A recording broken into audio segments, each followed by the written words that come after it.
All right, guys, this is our campaign on empty nesters and downsizing.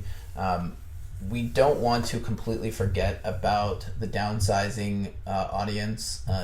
The one thing I will say before we really get started is that there are some drawbacks to this campaign in that you're not entirely sure how receptive the audience is to social media and to email and to technology. So, just keep that in mind as you're doing this, that there might not be as much reception on this front.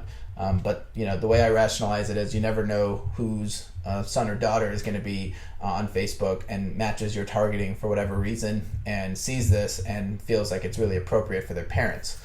So just keep that in mind as you're going through it. But just that's one of the drawbacks that I found as I was doing this campaign, but it's still one that I find very valuable. Much like the first-time home buyers, I'm offering a guide to downsizing. I'm offering them a lead magnet, but you could see how we set this up here. Get your ultimate guide to downsizing, thinking of downsizing, and you're going to have to become creative with the marketing copy as well. Sometimes it could be very simple like this, and sometimes it could be, a little bit more, extravagant or more, wordy. However it is that you feel is really getting across your personality and your message. You'll start seeing what works and really what doesn't work.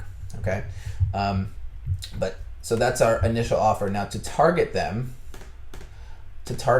we're going to go ahead and show you how to do that real quick. So I already had this set up, but I wanted to show you a couple of things. So one, under more demographics, you can go all the way down to generation. And under generation, you're going to see baby boomers. So I selected baby boomers.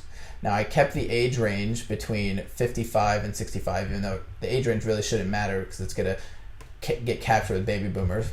It's going to be homeowners, right? Because we're looking for elderly folks who need to sell or looking to sell. And one of the things that I initially put, and I decided to keep it for this, is that, income. Why do I care about income? Well, I actually really don't care about income, right? Because it doesn't matter if they make $500,000 anymore. That's not really who we're targeting. What we're targeting are people that are in the baby boomer generation, who are elderly, and who are homeowners. And income shouldn't matter anymore because they have so much equity in their house that they're looking to sell. If they're looking to buy something else, they're probably going to be able to buy it with cash, depending on your area, of course. But that's something that I initially did, and then I decided to keep it for this tutorial just so I could show you that income may not be as important in this particular case. And that certainly helps us out because this went from about 12,000 to 47,000 people. Okay, so that certainly helps in that regard. Some of the other behaviors that you can look at are residential profiles. Really comes in handy again. So if we're looking at length of residence, 6+ years is still really good to select. As we know, the empty nester is 3 or more bedrooms and lived in the house for 20+ years. So you can try to get that as much as possible. 6+ years will help whittle that down a little bit. But at the same time, you can also look at likely to move. Okay, likely to move is also really relevant here in this particular case.